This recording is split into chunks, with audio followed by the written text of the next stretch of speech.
하나님께서 주신 말씀은 히브리서 11장 21절 말씀입니다. 제가 봉독합니다. 믿음으로 야곱은 죽을 때에 요셉의 가가들에게 축복하고 그 지팡이 머리에 의지하여 경배하였으며. 아멘. 2025년 마지막 주일입니다. 올 한 해를 신령과 진정으로 예배하게 하신 하나님을 찬양합니다. 예수 그리스도 우리 주 한 분을 따라 살게 하신 성령의 인도하심을 찬양합니다. 올 한 해도 수고가 많으셨습니다. 시편 128편에 여호와를 경외하며 그의 길을 걷는 자마다 복이 있도다. 내가 내 손이 수고한 대로 먹을 것이라. 내가 복되고 형통하리라 하셨습니다. 이 복이 2026년을 시작하는 간증이 되기를 주님의 이름으로 축복합니다. 2026년에 닫혀있는 모든 문들이 나사렛 예수의 이름으로 열려져서 하늘에 이르기까지 믿음과 삶과 생업이 복받는 저와 여러분이 되는 연말연시가 되기를 다시 한번 주님의 이름으로 축복합니다.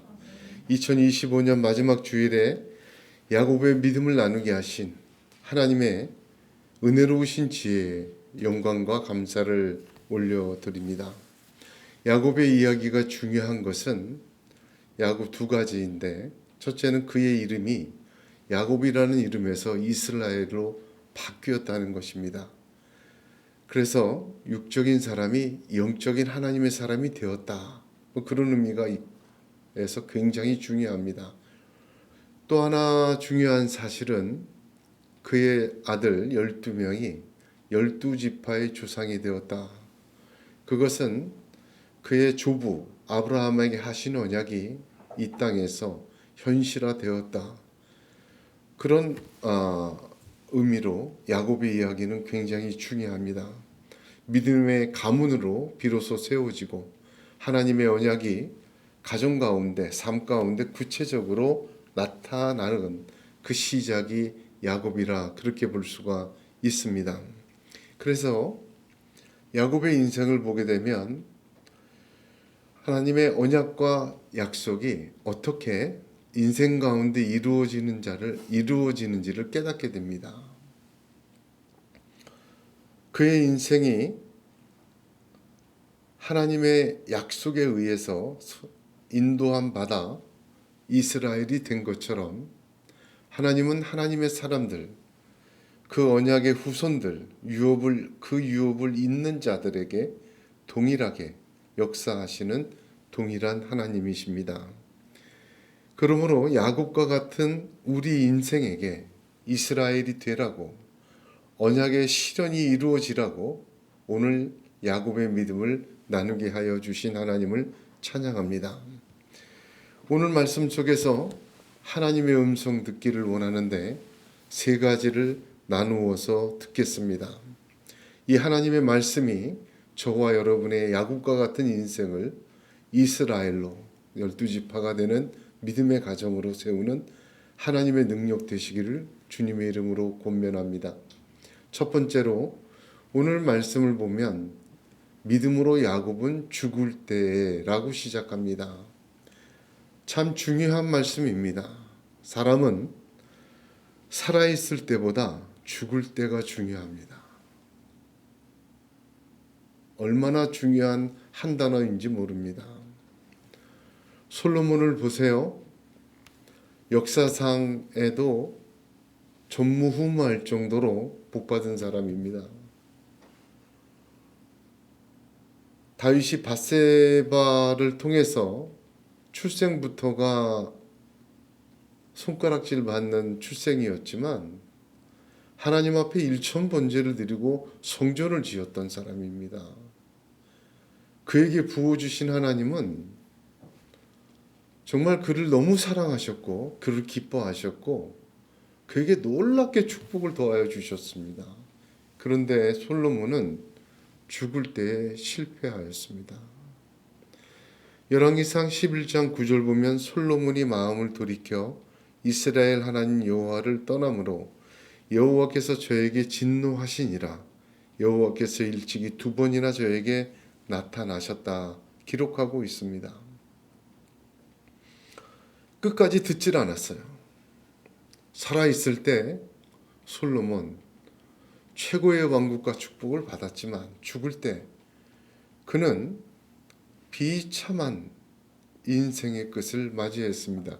그가 자랑하고 의지하고 세웠던 모든 공적은 이후에 솔로몬의 왕궁과 그 성전의 모든 것들은 다 약탈당하고 한마디로 아무것도 남지 않게 되었습니다. 어찌 솔로몬뿐입니까? 사울왕도 보십시오.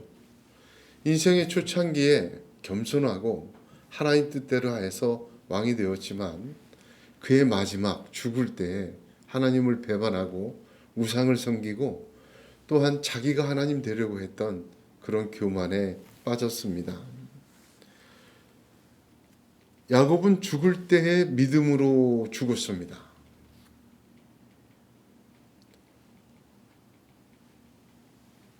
창세기 47장 28절을 보면 야곱이 애굽 땅에 17년을 거주하였으니 그의 나이가 147세라 죽을 날이 가까움에 147세에 죽었어요.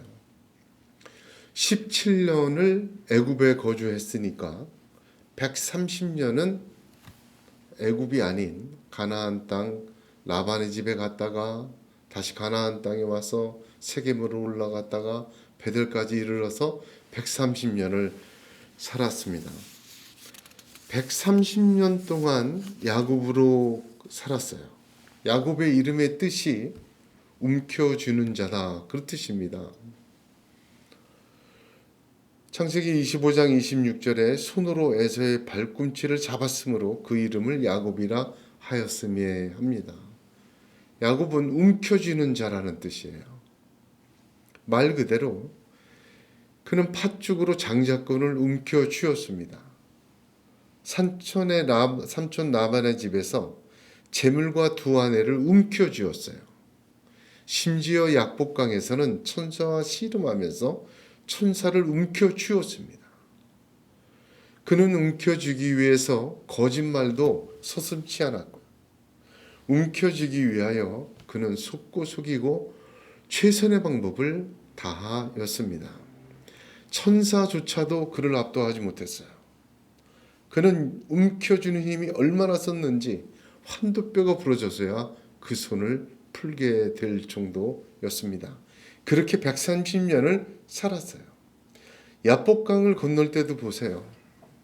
움켜쥔 것을 하나씩 풀어내는 하나님의 역사에 엎드리지 못하고 끝까지 움켜쥐는 모습을 보게 됩니다. 그러나 야곱이 애굽으로 내려가서의 17년은 전혀 다른 모습을 보여주게 됩니다. 그래서 오늘 말씀에 믿음으로 야곱은 죽을 때 130세까지의 삶은 말을 하지 않아요. 그 믿음으로 어떻게 살았다고 볼 수가 없어요. 오히려 애굽으로 내려간 그 17년의 야곱의 모습을 보면 전혀 다른 야곱의 모습을 보게 됩니다. 믿음으로만 사는 야곱의 모습이 나타나요. 그래서 오늘 히브리서는 야곱의 믿음을 우리들에게 말해줄 때 본받으라고 할 것은 애굽에서의 17년 믿음을 본받으라, 그렇게 가르쳐주고 있는 것입니다. 애굽으로 내려갈 당시의 야곱은 죽은 자였습니다. 창세기 45장 27절 28절 보면 그들의 아비 야곱은 요셉이 자기를 태우려고 보낸 수레를 보고서야 기운이 소생한지라. 이스라엘이 이르되 조카도다, 내 아들 요셉이 지금까지 살아있으니 내가 죽기 전에 가서 그를 보리라 하니라. 스스로 130대 이때는 죽은 것과 같은 상태였습니다. 야곱이 죽은 것과 같은 상태에서 애굽으로 내려가 이스라엘로 믿음의 모습을 보여준 것입니다. 그가 야곱에서 이스라엘이 된 결정적인 사건은 야복강을 건너고 난 후에 세겜에 정착했을 때입니다. 그때 우리가 창세기를 보게 되면 34장에 하나님께서 세겜 사건 이후에 내 이름을 이제는 야곱이라 하지 아니하고 이스라엘로 하겠다라고 은혜 베풀어 주셔요. 세겜에서 어떤 일이 있었는가? 야복강도 건너고 에서와도 화해하고 세겜에 정착했는데 그 세겜의 성 사람들이 그의 딸 디나를 보고 마음에 들어서 세겜의 왕이 그와 결혼하려고 합니다. 그런데 야곱의 아들들이 그 세겜 땅 사람들에게 결혼하려면 할례를 받아야 한다라고 말을 해놓고는 성 전체가 할례했을 때 들어가서 그들을 다 죽여요. 엄청난 살인을 벌입니다. 그러자 야곱은 이렇게 말합니다. 창세기 34장에 야곱이 시므온과 레위에게 이르되 너희가 내게 화를 끼쳐 나로 하여금 이 땅의 주민 곧 가나안 족속과 브리스 족속에게 악취를 내게 하였도다. 나는 수가 적은즉 그들이 모여 나를 치고 나를 죽이리니 그러면 나와 내 집이 멸망하리라. 끝났다 이겁니다. 다시 돌아갈 것도 없어요. 라반의 집으로도 못 갑니다. 그 땅으로도 못 가고 이제 가나안에서도 살 수 없게 됐다. 간신히 에서도 화해했는데 여기서 이제 사람들이 우리를 멸절시키려고 할 것이다. 갈 곳이 없다. 그때 하나님이 야곱에게 베델로 올라라고 명하세요. 그러자 야곱은 우리가 창세기 35장입니다. 우리가 일어나 베델로 올라가자 내 환난 날에 내게 응답하시며 내가 가는 길에서 나와 함께 하신 하나님께 내가 거기서 제단을 쌓으려 하노라 하매 그들이 자기 손에 있는 모든 이방 신상들과 자기 귀에 있는 귀고리들을 야곱에게 주는지라. 야곱이 그것들을 세겜 근처 상수리 나무 아래 묻고 그들이 떠났으나 하나님이 그 사면 고울들로 크게 두려워하게 하셨으므로 야곱의 아들들을 추격하는 자가 없더라.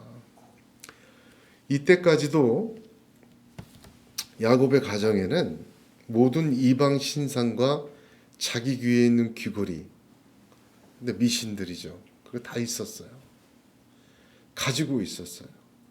세겜에서 비로소 상수리 나무 아래 그것들을 다 묻어버리고 그리고 베델로 올라갑니다. 완전히 정리한 것이에요. 하나님 외에 의지하던 모든 움켜쥐었던 것을 상수리 나무 아래에 묻었습니다. 상수리 나무 아래에 묻은 것은 이방 신상과 귀골이나 그런 모든 것들이지만 야곱도 묻은 것입니다. 움켜쥐던 야곱을 상수리 나무 아래에 같이 묻고 베델로 올라가게 된 것입니다. 야곱의 움켜쥐는 인생은 결코 하나님께 복받을 모습이 아니었습니다. 복받을 자격이 없었습니다. 오히려 하나님께서 야곱과 함께 하시는 인생이었기에 그가 복이 있었던 것입니다. 그의 믿음으로 복받을 내용이 하나도 없었어요. 야곱의 130년은 본받을 만한 것이 없어 보이는 인생이었고 오히려 하나님의 깊은 참으심과 인도하심과 보호하심과 놓지 않으시고 축복하시는 축복만 두드러지게 보일 뿐이었습니다. 야곱은 애굽으로 내려갔을 때 바로 앞에서 우리 조상 나그네 길의 세월에 미치지 못하나 험악한 세월을 보내었나이다. 그렇게 자기 자신의 야곱의 130년을 고백합니다. 그 험악한 세월을 사는 동안 하나님이 그를 떠나지 않으신 것입니다. 은혜가 먼저예요. 하나님이 그를 떠나지 않았기 때문에 그가 애굽에 내려가 17년 믿음의 모습을 보이며 마치 선지자와 같이 그렇게 하나님의 뜻을 이루는 사람이 된 것입니다. 하나님의 무한한 은혜 때문에 그 약속 때문에 변치 않으심 때문에 야곱은 이스라엘 되었고 믿음의 영적 사람이 되었습니다. 우리가 비록 야곱으로 세상을 살았지만 죽을 때는 이스라엘 되시기를 주님의 이름으로 축복합니다. 130년을 움켜쥐던 삶보다 17년의 이스라엘의 삶을 살기를 축복합니다. 하나님은 우리와 함께 하십니다. 지금도 우리를 사랑하시고 하나님의 이스라엘로 삼기 위하여 참으시고 또한 그 모든 움켜쥐는 우리를 위로하시고 이끄시고 또한 축복하여 주고 계십니다. 험악한 세월에서 한순간도 하나님은 우리를 떠나지 않고 계심을 믿으시길 바랍니다. 시편 48편 14절에 이 하나님은 영영이 우리 하나님이시니 우리를 죽을 때까지 인도하시리로다. 어떤 사람 하나님 나를 버렸나 그렇게 생각하는 사람이 있어요. 자기가 당하는 고통과 어려움이 자기의 야곱에 움켜진 것에 대한 교훈인 거라고는 생각을 안 하는 것 같아요. 하나님 나를 더 이상 축복하지 않으신가? 아닙니다. 하나님은 우리가 이스라엘 될 때까지 죽을 때까지 우리를 인도하시는 하나님이십니다. 그러므로 죽을 때까지 인도하시는 하나님 앞에 하나님이 인도하신 그 인도하심에 응답하고 하나님을 붙들고 하나님께로 돌아가야 합니다. 움켜쥐었던 것을 풀고 하나님께로 돌아가는 그 17년의 믿음의 삶이 되시기를 주님의 이름으로 권면합니다. 환난 날에 나를 건지시던 하나님, 험악한 세월을 견디어내고 나와 함께 하시던 하나님께 돌아가는 믿음이 있어야 될 줄로 압니다. 살 때보다 죽을 때 믿음으로 죽는 은혜 있기를 주님의 이름으로 권면합니다. 제가 보니까 인생의 마지막 그 죽을 때, 제가 임종 예배를 참 많이 드렸었는데 정말 그 가족 전체가 믿지 않았던 가족이었는데 혼자 교회 나오던 할아버님이셨어요. 근데 돌아가시는 임종 예배를 드리는데 그 모습이 지금도 저의 눈에 선합니다. 그 돌아가시는 모습 때문에 그 가족 전체가 돌아가신 후에 교회 나오고 예수 믿고 세례받는 그런 놀라운 사건이 있었어요. 어떻게 죽느냐? 요즘은 웰다잉이 참 대세 아니겠습니까? 수명의 길이보다 수명의 질이 더 중요하다. 오래 사는 건 다 마찬가지니 어떻게 오래 사느냐가 더 중요하다. 치매 걸려서 오래 살면 뭐하냐? 아파서 고통당하면서 살면 뭐하냐? 그런 말 많이 합니다. 웰다잉을 사람들도 얘기를 해요. 여러분, 그리스도인은 그리스도인답게 죽어야 합니다.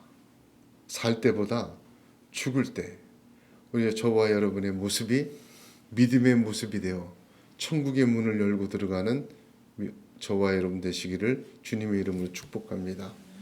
두 번째, 믿음으로 야곱은 죽을 때에 요셉의 두 아들을 축복했다. 축복하는 믿음이었습니다. 지난주에도 말씀드렸지만 히브리서 11장에는 10명의 실명이 거론되며 그들의 믿음의 이야기가 나옵니다. 그런데 처음 거론된 5명은 하나님에 대한 믿음의 모습이고 나중에 거론되는 5명은 사람과 세상과 물질에 대한 믿음의 모습이다. 그렇게 본이다. 그렇게 말씀을 드렸습니다. 사람과 세상에 대한 그리스도인의 첫 번째 믿음의 모습은 축복이에요. 축복은 믿음으로 하는 겁니다. 하나님은 아브라함에게 복의 근원이 되라고 하셨고 천하 만민이 너로 인하여 복을 받으리라 하셨습니다.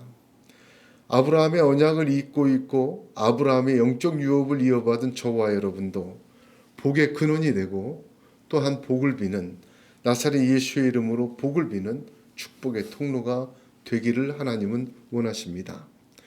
그리스도인으로 세상을 살면서 두 가지 특권을 잊어버려서는 안 됩니다. 이거는 아브라함의 후손 하나님의 사람만 할 수 있는 거예요. 이 세상에서. 첫 번째가 축복입니다. 다른 하나는 신약에 베드로가 성전 미문에 앉은 뱅이에게 은과 금은 내게 없어도 내게 있는 건 내게 주노니 곧 나사렛 예수 그리스도의 이름으로 일어나 걸어라. 저와 여러분에게 예수 그리스도의 이름이 있습니다. 할렐루야.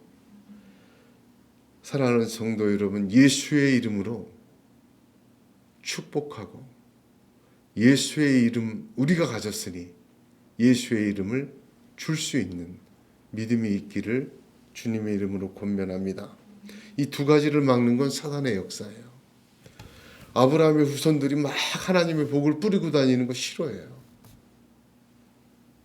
왜? 원수막이 쫓겨나가니까. 예수 믿는 사람들, 예수의 사람들이 예수의 이름으로 막 떠들고 다니는 거 싫어해요. 귀신이 쫓겨나고 죽은 자가 살고 원수마귀가 도망가야 하니까. 그 두 가지 예수 믿는 사람만 할 수 있는 것입니다. 오늘도 그리스도인으로서 저와 여러분 예수님의 이름으로 하나님이 주신 축복을 전하는 그런 사람 되시기를 바랍니다. 그 축복이 하나님의 때에 하나님의 역사로 받으실 만한 영광으로 이루어지는 믿음이 있기를 바랍니다. 축복은 믿음으로 하는 거예요. 야곱은 특별히 요셉의 두 아들을 축복했다 기록하고 있습니다. 그 축복한 장면을 보지 않을 수가 없습니다. 야곱은 요셉의 두 아들을 축복했어요. 자신의 12아들도 축복했지만 창세기 49장을 보게 되면 축복했다는 말 대신에 장래 이루어질 일을 말하였다. 마치 선지자처럼. 가만 보면 왜 요셉의 두 아들을 축복했냐 보게 되면 아브라함에게 받은 하나님의 언약의 유업을 요셉의 두 아들에게 이어줬어요. 나머지 아들에겐 이어주질 않았어요. 그래서 요셉의 두 아들을 축복했다 이렇게 나온 것입니다. 요셉은 애굽에 가서 총리가 된 후에 이방 여인들을 통하여 두 아들을 얻었어요. 므낫세와 에브라임입니다. 므낫세가 장자고 에브라임이 차자예요. 그래서 내가 죽기 전에 축복할 테니까 두 아들을 데려와라. 근데 이 두 아들은 이제부터는 요셉 네 아들이 아니라 내 아들이다라고 말합니다. 므낫세와 에브라임과 므낫세는 내 것이라. 창세기 48장 5장. 이 말은 아브라함에게 이어받은 유업을 그들에게 나는 이어주겠다. 그 말입니다. 그리고 축복을 하는데 요셉은 장자인 므낫세를 오른쪽으로 차자인 에브라임을 야곱의 왼쪽으로 데려갑니다. 오른손으로 장자를 축복하고 왼손으로 차자를 축복하라. 오른손으로 축복하는 건 장자권을 이어주는 거죠. 그런데 데려갔는데 야곱이 눈이 어두웠는데 손을 어긋맡겨서 반대로 축복을 해요. 그러니까 요셉이 그걸 보고 못마땅했습니다. 이거 맞지 않는 일이다. 창세기 이거 자세히 기록하고 있죠. 그래서 아버지에게 불편했어요. 요셉이 불편했다고 나옵니다. 아버지 그리하지 마세요. 바뀌었습니다. 왜 손을 어긋맡깁니까? 얘가 장자예요. 바로 하셔야 됩니다. 그러자 야곱이 그에게 이렇게 말합니다. 뭐라고 얘기하냐면 내 아들아 내가 아노라. 나도 안다. 내 아들아 나도 안다. 나도 알고 있지만 그것이 하나님의 뜻이다. 참 순종하는 모습을 보게 되죠. 창세기 48장 15절 그는 그 두 아들을 축복하며 이렇게 시작합니다. 내 조부 아브라함과 아버지 이삭이 섬기던 하나님, 나의 출생으로부터 지금까지 나를 기르신 하나님, 나를 모든 환난에서 건지신 여호와의 사자께서 이 세 하나님을 고백하며 축복하기 시작하는 거예요. 조부 아브라함과 아버지 이삭이 섬기던 하나님, 이거 언약을 얘기하는 거예요. 그들에게 언약하고 이어줬잖아요. 언약의 하나님을 고백합니다. 그리고 기르신 하나님을 고백했어요. 기르다는 문자적으로 풀을 뜯기다 그 뜻이에요. 목자가 양을 기르듯이 나를 기르신 하나님. 세 번째로 그는 모든 환난에서 건지신 구원의 하나님. 그렇게 하나님을 고백하고 그들에게 축복해요. 언약의 하나님, 기르신 하나님, 구원의 하나님. 얼마나 놀라운 영적 고백인지 모릅니다. 믿음의 고백인지 모릅니다. 험악한 세월에 자기를 버리지 아니하시고 임마누엘로 함께 하신 하나님을 고백하고 찬양하고 감사하고 있는 것입니다. 야곱의 축복은 먼저 믿음의 고백이 있었고 하나님의 변하지 않고 이루시는 언약과 말씀에 대한 믿음과 언제나 함께 하시는 임마누엘의 믿음, 그 고백 속에서 모든 악에서 우리를 건지신다는 그 하나님 한 분에 대한 믿음을 가지고 두 아들을 축복한 것입니다. 믿음의 축복입니다. 육적으로 죽은 자처럼 애굽에 내려왔지만 17년 애굽의 삶을 마칠 때 그의 축복하는 모습은 완전한 믿음의 사람으로 우뚝 선 것을 보게 됩니다. 지나간 모든 험악한 세월이 하나님이 언약으로 나를 버리지 아니하시고 하나님이 양떼와 같이 잃은 양 하나 찾는 느낌으로 나를 기르셨고 모든 환난에서 나를 건져내셨다. 그래서 내가 여기까지 왔다. 그 믿음으로 그 자식들을 축복한 것입니다. 하나님의 은혜를 맛본 자, 그 은혜로 세상을 축복하고 이웃을 축복하고 자녀를 축복하고 부모를 축복하고 형제를 축복할 수 있는 축복의 사람들이 되시기를 주님의 이름으로 축복합니다. 세 번째 야곱의 믿음은 경배하는 믿음이다. 그렇게 볼 수 있습니다. 자, 야곱의 믿음 말할 때 17년만 얘기하죠. 죽을 때 축복하고 경배했다. 간단하지만 여러분 인생의 마지막을 이렇게 마무리하고 세워간다면 정말 위대한 사람입니다. 솔로몬보다 낫습니다. 끝까지 죽음의 순간까지도 경배했어요. 오늘 말씀 보니까 지팡이 머리를 의지하고 일어나 경배했다고 합니다. 창세기 47장 31절을 보면 이스라엘이 침상 머리에서 하나님께 경배하니라 했죠. 지팡이 머리라고 히브리서는 되어 있고 창세기에는 침상 머리라고 되어 있어요. 이 학자들 간에 말이 분분해요. 영적으로 해석하는 분도 많이 있습니다. 그런데 이 지팡이 머리나 침상 머리가 히브리어로 동일한 단어입니다. 아시는지 모르겠지만 히브리어는 자음만 기록하잖아요. 원래 그 자음이 똑같아요. 모음만 조금 틀립니다. 동일한 단어다. 아마 그래서 발음만 조금만 차이 날 뿐이지 이 두 가지는 영적 의미도 있습니다만 크게 다르지는 않다. 그렇게 볼 수가 있습니다. 여기에서 우리가 주목해야 볼 것은 두 가지입니다. 첫째는 언제 경배했는가. 창세기 47장을 살펴보면 야곱은 요셉에게 내가 조상들과 함께 눕거든 너는 나를 애굽에서 메어다가 조상의 묘지에 장사하라. 맹세를 시킵니다. 여러분 죽기 전에 야곱은 이 요셉이라는 자식에게 어떤 아버지의 권위도 사실은 없었어요.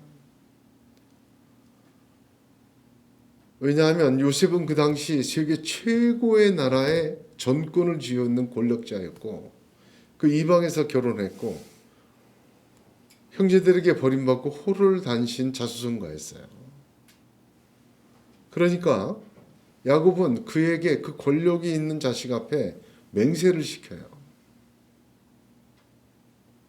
나를 여기서 장사 지내지 말라. 그건 큰 문제거든요. 가나안에 올라가서 나를 장사하라. 그 쉽지 않은 문제입니다.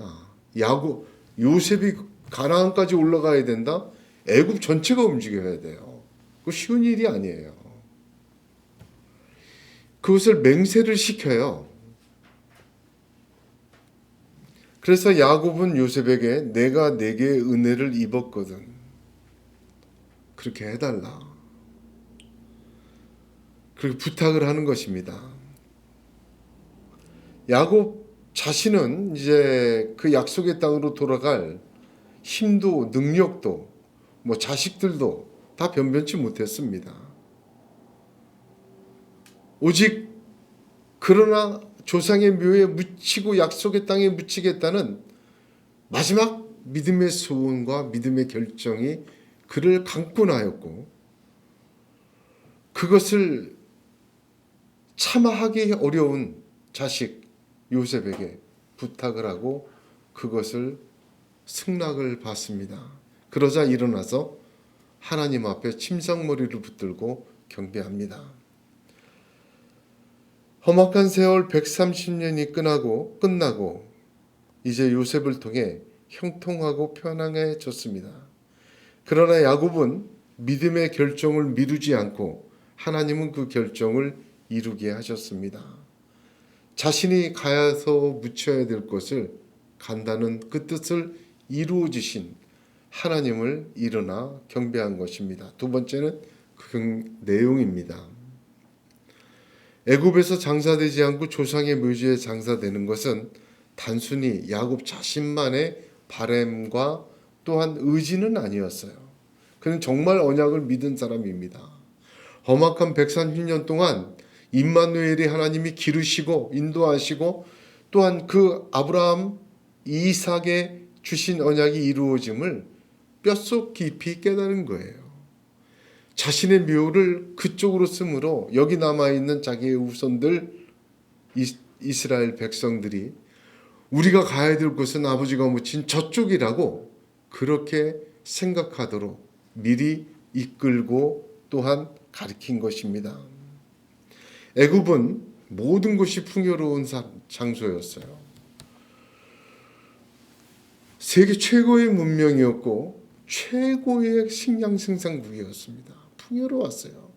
지금도 마지막 그 바로 왕들이 430년 마지막에 그들을 막 압제하고 탄압한 것처럼 보이지만 피라미드를 쌓는 그 비문들이나 내용들을 보게 되면 지금과 같은 살기 좋은 어떤 근로 환경이었다 말할 수도 있을 정도였습니다. 자칫 잘못하면 그곳에서 소수민족으로 애굽에 완전히 동화되어 끝날 수도 있었을 것입니다. 자기 자신이 유업의 장소에 묻히는 것을 믿음으로 결단함으로 그 애굽의 모든 보장과 풍요보다 하나님의 약속을 따라야 한다는 것을 그들에게 각인시켰습니다. 왜 그렇습니까? 에서를 보았기 때문에. 하나님의 약속과 유업을 가볍게 생각한 에서를 보았기 때문에 그렇습니다. 에서가 400인을 데리고 나와서 자기를 위협하고 에돔 나라를 한 나라를 세우며 호령하고 용맹하고 어찌 보면 하나님 없이도 약속 없이도 유업 없이도 엄청난 나라를 세울 정도의 큰 용사였습니다. 그럼에도 하나님이 한 번 바람 불면 까불지 말아요. 아무것도 아닌 것 알게 되었습니다. 히브리서 12장 16절을 보면 음행하는 자와 혹 한 그릇 식물을 위하여 장자의 명분을 판 에서와 같이 망령된 자가 있을까 두려워하라 그랬습니다. 이거 두려워해야 될 일이에요. 망령된 자, 두려워해야 될 일입니다. 음행과 망령, 장자의 명분을 판 것은 망령된 짓이었어요. 왜 두려워하라 그랬습니까? 범하기 쉬운 치명적인 죄예요. 사람이 음행과 장자의 명분을 팔아버리는 것. 지금 세상도 똑같지 않습니까? 자기 육신의 쾌락을 위해서, 음행을 위해서 또 하나님의 언약의 말씀을 버리는 건 정말 눈 먹듯이 식은 죽 껌 먹듯이 해요. 눈 하나 깜빡 안 하고 다 저지릅니다. 왜? 그만큼 쉬워요. 더 중요한 것은 망령되이 일컫지 말라는 10계명 중에 제 3계명을 보면 이렇습니다. 여호와 그의 이름을 망령되게 부르는 자를 죄 없다 하지 아니하리라 하였습니다. 여러분 이게 핵심이에요. 망령된 짓을 해놓고 사람들은 죄 없다고 주장합니다. 그래서 무서운 거예요. 음행을 저질러 놓고 난 죄 없다라고 말을 해요. 이건 죄가 아니다. 장자의 명분, 하나님의 언약을 소홀하고 가볍게 여겨놓고 이건 죄가 아니라고 생각해요. 죄 없다 아니하리라. 누가 죄 없다 해요? 사람들은, 세상을 사는 사람들은, 세상적 그리스도인들은, 야곱은 죄 없다고 생각해요. 그러나 이스라엘에게는 죄가 돼요. 그래서 두려워하라는 겁니다. 범하기 쉬운 죄임에도 불구하고 이건 죄가 아닐 거야, 아니야. 나는 이것은 죄라고 생각 안 해라고 생각하는 것이 두 가지예요. 음행과 장자의 명분 팔아버리는 거. 두려워라 했어요. 하나님을 망령되이 일컫는 것, 이 두 가지입니다. 그걸 봤어요. 에서의 모습을 보았습니다. 그거 다 헛개비야, 허상이야. 아무리 잘났다고 뻥뻥거리고 지 맘대로 하는 것 같지만 까불지 말아라. 망령된 거다 그거. 이 정도까지 믿음 가기 쉽지 않죠. 잠언 21장 24절 보면 무리하고 교만한 자를 이름하여 망령된 자라 하니 이는 넘치는 교만으로 행함이이다. 교만의 핵심이 뭐예요? 자기가 하나님 된 거 아닙니까? 자기 육신의 성적 만족과 정신적 만족을 위해서 음행을 저질러요. 죄 없다고 해요. 그럴 수 있다고 자기를 판단해요. 그 정도야 라고 생각을 해요. 하나님의 언약과 약속의 장자의 명분을 우습게 여겨요. 지금 당장 먹는 팥죽 한 그릇이 더 중요하지 뭐 말한다고 그게 팔리나. 두려워해야 할 일이 망령된 것입니다. 하나님의 언약과 유업은 팥죽 한 그릇보다 나중에 되는 것이고 죄 없다 생각하는 이 심각한 범하기 쉬운 범죄를 두려워하라 하였습니다. 야곱은 에서를 통해 그것을 눈으로 봤어요. 눈으로 봤어요. 그래서 야곱은 요셉의 두 아들을 축복하였고 그리고 침상머리에 의지하여 일어나 경배하였습니다. 자신을 조상의 유업으로 이끄실 하나님을 찬양한 것입니다. 저와 여러분이 영원한 천국을 바라보며 죽을 때 하나님을 침상머리에서 경배하는 하나님의 은혜와 역사가 있기를 주님의 이름으로 축복합니다. 야곱의 경배는 침상에서 이루어졌습니다. 애굽의 풍요도 번성도 평안함도 아니었습니다. 하나님의 약속과 유업을 형통케 하심을 찬양하였습니다. 야곱은 침상에서 축복하고 침상에서 경배하고 침상에서 죽었습니다. 창세기 49장 33절 보면 야곱이 아들에게 명하기를 마치고 그 발을 침상에 모으고 숨을 거두었다. 침상을 유독이 그렇게 강조를 합니다. 그의 침상은 이미 그의 배달이 되었고 이스라엘의 침상은 하나님을 바라고 붙드는 침상이 되었습니다. 야곱처럼 돌아다니고 속이고 빼앗고 세우고 이루지 못하는 곳이지만 그러나 그 침상은 그의 찬란한 영적 세계의 마지막을 하늘의 별처럼 빛나는 장소가 되었습니다. 죽을 때 다 침상에 눕죠. 저와 여러분의 침상이 야곱의 침상, 이스라엘의 침상 되기를 주님의 이름으로 축복합니다. 믿음으로 야곱은 죽을 때에 요셉의 두 아들을 축복하였습니다. 침상 머리에서 경배하였습니다. 우리의 죽을 때 믿음의 때가 되시기를 축복합니다. 하나님의 유업을 물려주는 축복이 있기를 권면합니다. 우리의 침상이 이스라엘의 경배가 되는 그러한 믿음이 되시기를 주님의 이름으로 축복합니다. 기도하겠습니다.